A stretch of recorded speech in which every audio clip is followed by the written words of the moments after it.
내란 우두머리 혐의로 구속 기소된 윤석열 대통령이 계엄은 내란이 될 수 없다는 입장을 내놨습니다.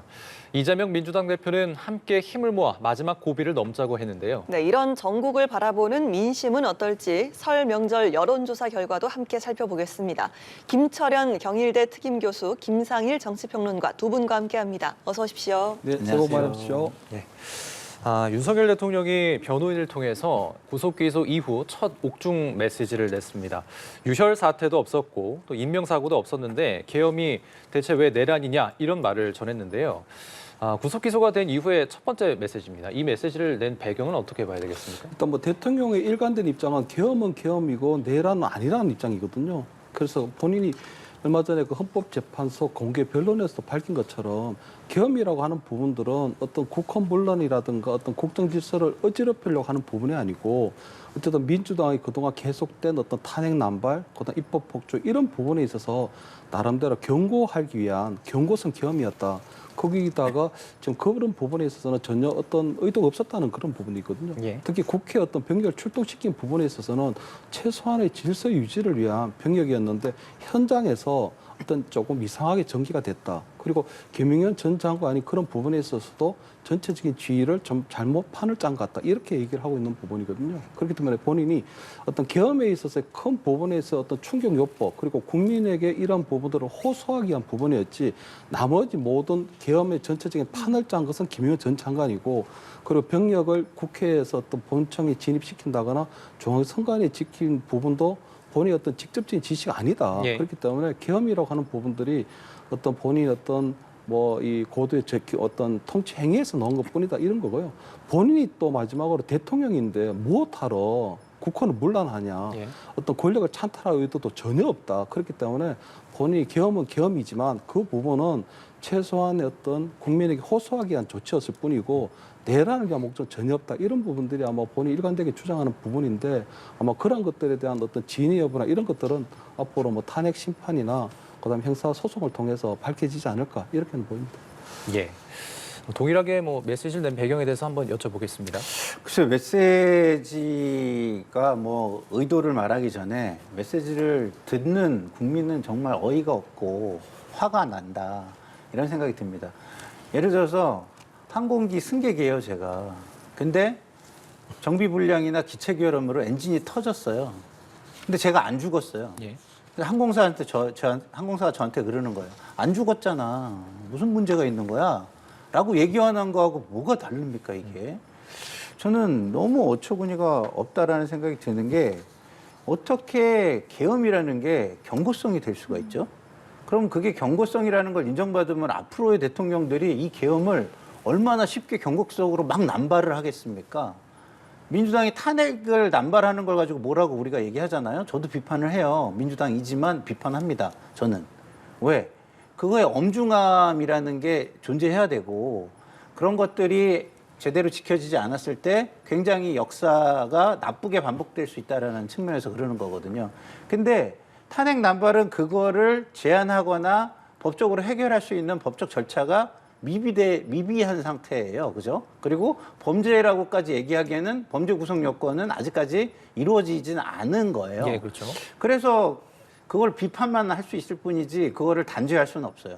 그렇지만 이거는요. 지금 법적 구성 요건이나 이런 걸 따져봐서 단죄할 수 있다면 이런 것들이 반복되는 걸 막기 위해서라도 엄중하게 우리가 따져봐야 될 일이다. 전 이렇게 생각을 합니다. 네, 경고성 계엄이라는 건 성립될 수가 없다는 말씀을 좀 강조를 하셨습니다. 윤 대통령 이제 구속이 된 상태에서 앞으로 최대 6개월 동안 구속된 상태에서 이제 1심 재판을 받게 될 텐데 지금 형사 재판에 탄핵 심판이 동시에 진행 중인 상황이고 윤 대통령은 이제 본인의 방어권을 들어서 탄핵 심판을 중지를 하거나 아니면 보석을 청구하는 이런 방법도 검토를 하고 있다고 하더라고요. 일단 헌법재판소에 대해서는 아마 탄핵 심판을 정지해달라는 청구를 할 것 같고요. 왜냐하면 헌법재판소법에 보면 어쨌든 동일한 사안에 대해서 형사소송이 진행 중일 경우에는 탄핵 심판을 정지할 수 있다는 그런 규정이 명백하게 있거든요.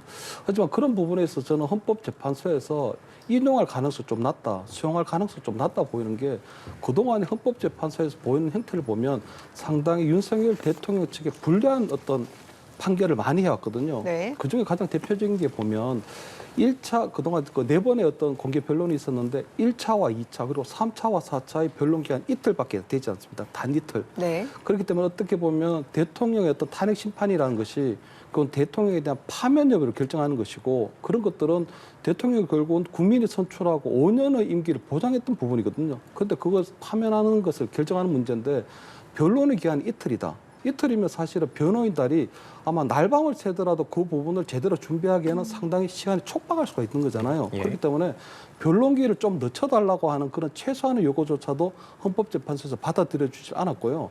두 번째는 세 번째하고 네 번째는 굉장히 중요한데 세 번째 변론 때는 대통령이 직접 출석을 해서 공개 어떤 변론을 했고 네 번째는 가장 중요한 김영현 전 국방부 장관에 대한 신문이 이루어지는 날이었는데 그 하루 전날 공수처에서 대통령에 대해서 강제 구인을 하겠다고 서울구치소에서 상주를 합니다. 그렇게 되면 대통령이 변호인과 함께 그 다음날 김영현이라는 중요한 증인, 정말 중요한 그 증인에 대한 신문을 준비하는 시간을 오롯이 공수처에서 끌고 가느냐 마느냐 하는 가지고 실랑이를 벌이는 걸로 다 시간을 보내버렸거든요. 예. 그렇다면 그건 사실 윤석열 대통령에 대한 어떤 방어권에 이런 부분들이 상당히 좀 제약을 준 부분이잖아요. 그렇다면 헌법재판소에서 그러한 사정을 대해서는 고려를 해서 공수처에서 강제 수사를 못하도록 강제 구인을 못하도록 제재하거나 아니면 그런 사정이 생겼으면 변론기를 또 늦춰주는 게 맞는 건데 그러한 부분에서도 헌법재판소에서는 아무런 그런 우리 피청구인 측의 입장을 받아들이지 않고 강행을 했거든요. 그렇기 때문에 저는 헌법재판소에서 어느 정도 어떤 결과를 어느 정도 예단해 놓고 지금 거의 경주마처럼 막 달리고 있는 그런 상황으로 보이기 때문에 헌법재판소에서는 앞으로 윤석열 대통령에 대한 어떠한 어떤 뭐 여러 가지 어필에 대해서 어떤 뭐 이 문제 제기에 대해서 거의 수용할 가능성이 굉장히 낮아 보이고 그렇다면 결국 나중에 이런 것들이 속도전으로 이루어진 탄핵 심판에 대해서 과연 국민들의 어떤 동의나 이런 것들 받을 수 있을 것인가 결국 탄핵 심판이 결국 벌어지고 난 다음에도 결국 이 부분에 대한 탄핵 심판에 대한 불복이라든가 여러 가지 여론들이 난무해지면서 이 부분이 깨끗하게 마무리되는 게 아니라 종결되는 것이 아니라 새로운 논란거리를 만들어낼 예. 수도 있는 그런 여지를 지금 헌법재판소에서 만들고 있다. 저는 이렇게 보입니다. 손준성 검사의 사례도 있고 지금 뭐 재판 일정이 촉박한 부분이 있기 때문에 뭐 이 부분을 좀 청구를 하더라도 인용될 가능성은 극히 낮다라고 하셨거든요. 어떻게 보세요? 손중성 검사 사안과 이 사안을 같이 놓고 볼 수가 없어요. 일단 대통령이라는 자리가 어떤 자리냐면 그 자리가 이렇게 비어 있을 때 헌정 질서라는 것은 사실상 굉장히 혼란스러워지는 겁니다. 그러면은 헌정 질서에 차지하는 대통령의 비중을 감안할 때 이거를 헌재가 그대로 놔두고 갈 수 있겠냐? 놔두고 갈 수가 없는 겁니다. 헌법 질서를 빨리 회복해야 되고 국정 안정을 빨리 되찾아야 되는 거죠. 예를 들어서 행정 공백, 국방과 안보의 공백 이런 것들의 큰 부분을 차지하는 겁니다. 대통령은. 근데 그런 거를 길게 놔두고 갈 수가 있겠습니까? 예, 이거는 어떤 사법 결과를 그러니까 형사 소추를 하는 것보다 훨씬 더 중요한 거예요. 긴급하죠. 왜냐하면 우리는 매일매일을 근대 국가 행정에 의존해가지고 살아가고 있고요. 그다음에 국방과 안보에 의존해서 살아가고 있어요. 근데 그런 부분에 대해서 굉장히 큰 지금 결함이 발생했고 그거가 굉장히 위기가 올 수도 있는 그런 상황입니다. 그러면 헌재가 해야 될 일이 무엇일까? 이건 너무나 당연한 겁니다. 이거 빨리 결론을 내줘야 되는 거예요. 이게 가든 부든. 그렇지 않고 이 상태를 가져간다? 이걸 다른 사안하고 비교한다? 그거 자체가 저는 말이 안 된다고 생각하고요. 그다음에 뭐 이 판결에 대해서 국민이 따르겠느냐? 이런 말을 하는 것 자체가 굉장히 저는 위험하다고 봅니다. 왜냐하면 사법 존중을 사라지게 만드는 거거든요. 근데 근대 국가 체제에서 사법 체제가 무너지면 그건 군대 국가가 유지 자체가 안 됩니다. 그러면은 그 사법을 존중하고 문제가 있으면은 법 제도를 바꾸면 되는 거거든요. 뭐 법원 행정처법을 바꾸든 아니면 형사소송법을 바꾸든 뭘 바꿔가지고 문제가 있으면 그걸 해소해야 되는 거지. 지금의 사법 결정을 옳다 그러다 가지고 국민이 싸우고 그 갈등으로 간다? 그러면 근대 국가의 사회 갈등, 국가적 갈등 해소 기제 자체가 사라진다는 의미인 겁니다. 그럼 정글 국가가 되는 거예요. 근대 국가가 아니라. 그런 측면에서 볼 때 제가 보면은 이런 어떤 헌재의 빠른 판단 이것을 비판하는 것은 지금 국민의 이해와 국가의 어떤 이해에 반하는 이야기가 된다라고 저는 생각합니다. 예. 김철은 교수님께서는 사실 현재가 이제 결과를 좀 예단하고 있다 이렇게 판단하시는 것 같고, 평론가님께서는 이제 사법 체계가 무너지고 있기 때문에 현재가 좀 빠른 판단을 하는 게 맞다 이렇게 보고 계신 것 같습니다. 자, 이번에 여론조사를 좀 살펴볼 텐데요. 갑론을박이 많습니다. 저희가 화면을 보여드릴 텐데, 국민의힘과 또 민주당, 정당 지지율 자체는 최근에 박빙을 좀 보이고 있는 반면에, 또 지난 12월 계엄 선포 이후에 이 탄핵 정국 속에서 양측 지지층이 좀 결집하는 모양새가 보인다, 이렇게 좀 볼 수 있을 것 같은데요. 여론조사 결과에 대해서는 어떻게 평가하십니까? 일단 뭐 최근에 여론조사를 보면요, 보수는 보수대로 그리고 민주당은 민주당대로 결집하고 있는 건 분명해 보이거든요. 근데 저는 조금 다른 게 원래 지금이 탄핵 정국이기 때문에 모든 여론조사에서 보면 민주당이 좀 유리한 수치가 나올 수밖에 없거든요. 그리고 정권 재창출보다는 정권 교체 여론이 더 나올 수밖에 없는데, 그러한 것들이 오히려 엎치락 뒤치락하고 어떨 때는 국민의힘 진영당 지지율이 더 많이 나온다는 건 저는 민주당 자체에 굉장히 문제가 있다는 걸로 보이거든요. 예. 저는 민주당에서 이렇게 계속적으로 어떤 정당 지지율에 있어서 국민의힘을 좀 압도하지 못하는 이유는, 첫 번째는 비상계엄에 대한 민주당의 공동 책임론이 저는 어느 정도 좀 나오고 있다고 봐요. 왜냐하면 계엄이라고 하는 것, 비상계엄이라고 하는 윤석열 대통령의 잘못된 선택이지만, 그렇다면 민주당은 잘한 게 있느냐, 민주당도 잘못한 게 많다. 그런 부분들이 보면 최근에 그 탄핵 남발에 대한 부분도 있어서도 이진숙 방송통신위원장이 탄핵 심판이 기각되어서 이제 직무에 복귀하거든요. 그렇죠. 근데 여전히 헌법재판소에서 얼마나 많은 탄핵 심판이 남아 있느냐면, 국무총리에 대한 탄핵이 됐습니다. 예. 법무부 장관도 탄핵이 됐어요. 경찰청장도 탄핵이 됐고요.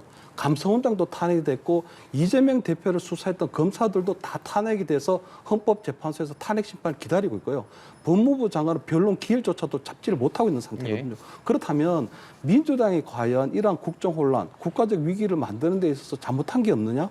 그 부분에 대해서 아마 나름대로 국민들께서 좀 이해를 하시는 것 같고, 두 번째, 그렇다면 이런 비상계엄 상태에서 보면 그럼 민주당이 거대 야당이기 때문에 어떤 대안 대시를 좀 해야 되거든요. 어떤 대한정당으로서 모습을 보여줘야 되는데, 여전히 이재명 대표를 비롯한 민주당은 오로지 탄핵, 오로지 조기 대선에만 몰두돼 있거든요. 지금 민주당에서 어떤 경제회생 정책이라는 어떤 것들 전혀 내놓은 게 전혀 없어요. 가장 최근에 그 보면 이재명 대표가 시중에 6대 은행장을 만나서 여러 가지 얘기를 한 부분에 보면 특정 언론사를 지칭하면서 뭐 광고를 주면 안 된다 이렇게 얘기를 했는데, 저는 야당의 대표가 시중에 6대 은행장들을 모아가지고 이렇게 간담회하는 경우를 본 적이 없어요. 예.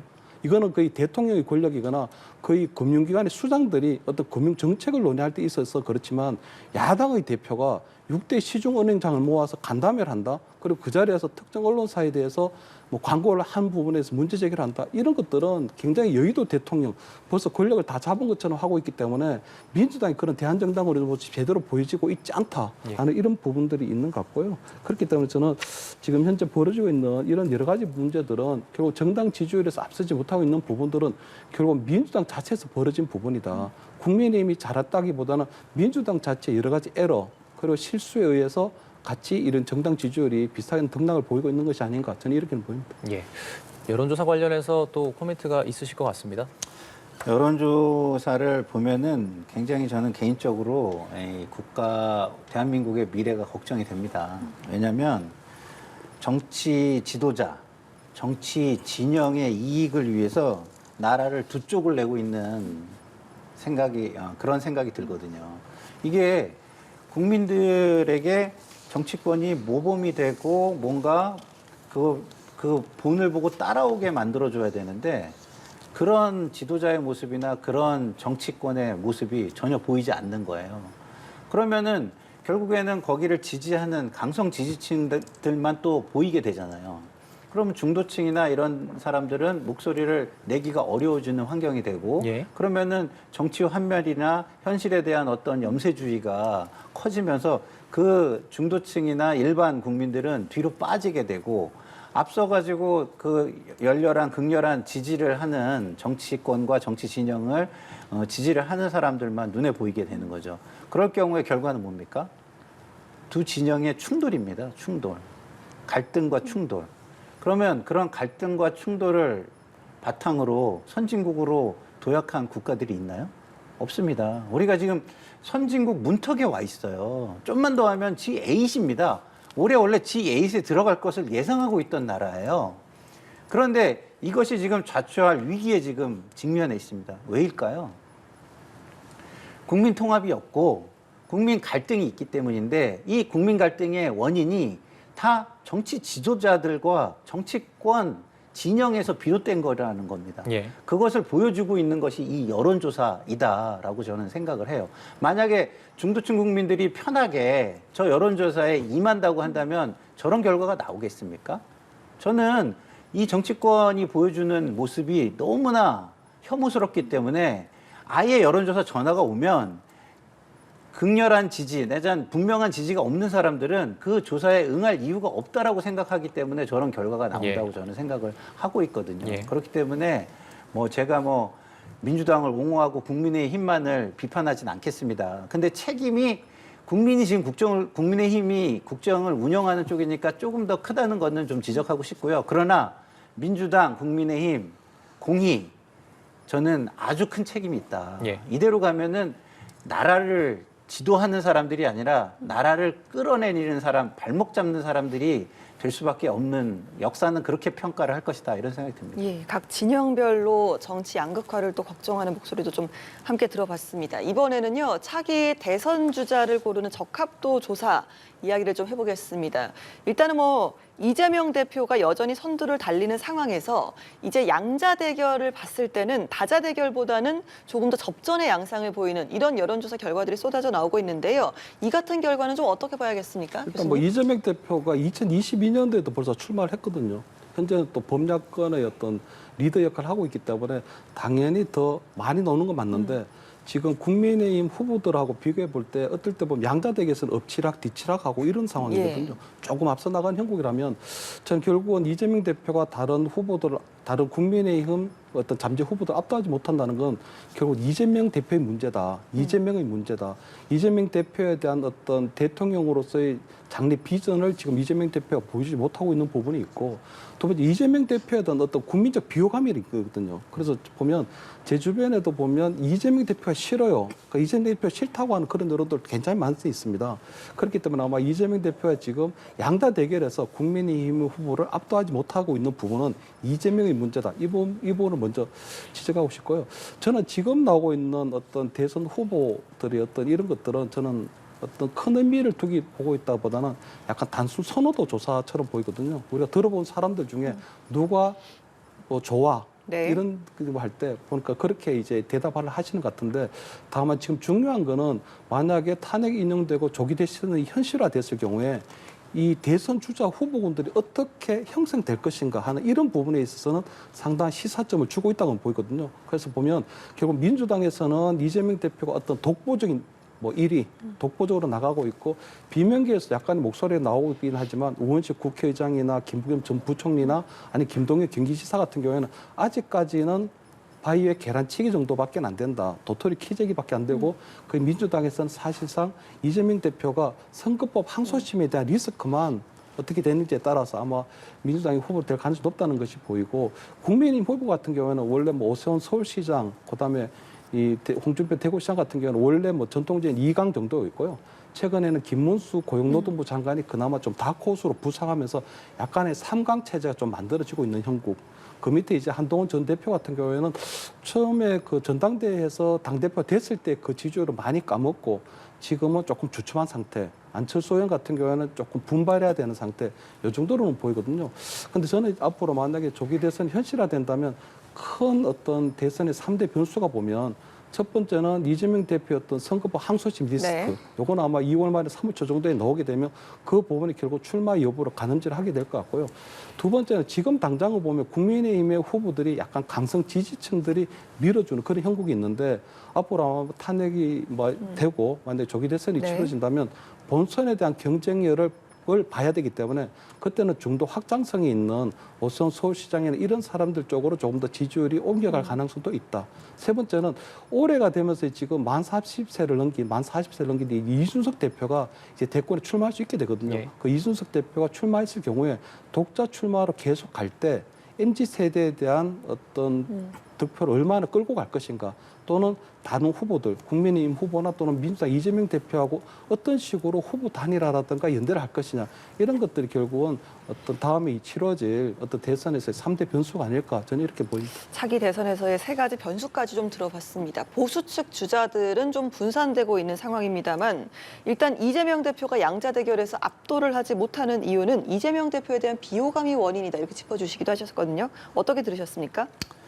일단은 뭐 그게 비호감일지 아니면 어쨌든 대안으로서의 신뢰가 아직까지는 부족해서일지 모르겠지만 어쨌든 저희에게 문제가 있는 건 맞겠죠. 근데 이제 구조적으로 보면 이런 것 같습니다. 저기 여론조사에도 나오지만 모든 후보들을 늘어놓고 선호도, 다자 구도에서의 선호도를 볼 때는 당연히 지금 민주당이 거의 1인 체제이기 때문에 지지가 모여 있는 상황이고 국민의힘은 경쟁 체제에 지금 있기 때문에 그것이 경쟁 구도로 지금 흩어져 있는 상황이다 이런 생각이 들고요. 그게 첫 번째고 두 번째는 후보들에 대해서 아직까지는 개인 평가나 자질 평가가 잘 되고 있지 않다. 그 얘기 뭐냐? 상호 증오가 굉장히 많다. 예. 상호 진영에 대한 증오가 굉장히 많기 때문에 양자 대결을 보시면 아시겠지만 어떤 후보가 와도 비슷한 수준으로 그게 합쳐져 가지고 올라옵니다. 그게 뭐냐면 그 후보의 자질이 충분하거나 부족하거나 이런 걸 보지 않고 민주당이 되면 안 돼. 국민의힘이 되면 안 돼. 이재명 후보가 되면 안 돼. 뭐 윤석열 대통령 이후에 정권이 연장이 되면 안 돼. 이런 어떤 굉장히 상호 증오적인 감정에 의한 것들이 표출되고 있다. 다시 말해서 강성 지지층이나 감정에 휩싸인 그 응답자들이 많이 참여하고 있고 그렇지 않은 사람들은 상대적으로 지금 빠져 있다. 이런 평가를 다시 할 수밖에 없고요. 지금 대선에서는 시대 정신과 국가의 미래, 그다음에 공동체의 이익과 국가의 이익이 무엇인가를 봐야 되고 그것을 잘 이끌 지도자가 누군지를 봐야 되는 게 굉장히 중요합니다. 근데 그런 거를 보는 시각은 아직까지 좀 결여돼 있고 상호 증오의 감정으로 바라보고 있는 것들이 여론조사를 통해서 표출되고 있는데요. 이런 것들을 막아주시는데 언론의 역할이 굉장히 중요하다라는 생각이 듭니다. 그래서 후보 하나하나 한 명의 자질, 그다음에 대선이 주는 국가적인 어떤 의미들 이런 것들을 많이 다뤄주셨으면 좋겠다 이런 생각이 듭니다. 예. 자, 오늘 준비된 시간이 많지 않아서요. 두 분 말씀 여기까지 들어야 할 것 같습니다. 탄핵 정국을 바라보는 민심 그리고 설 명절 여론조사 결과까지 살펴봤습니다. 김철현 경일대 특임교수, 김상일 정치평론가 두 분과 이야기 나눠봤습니다. 오늘 말씀 고맙습니다. 고맙습니다. 감사합니다.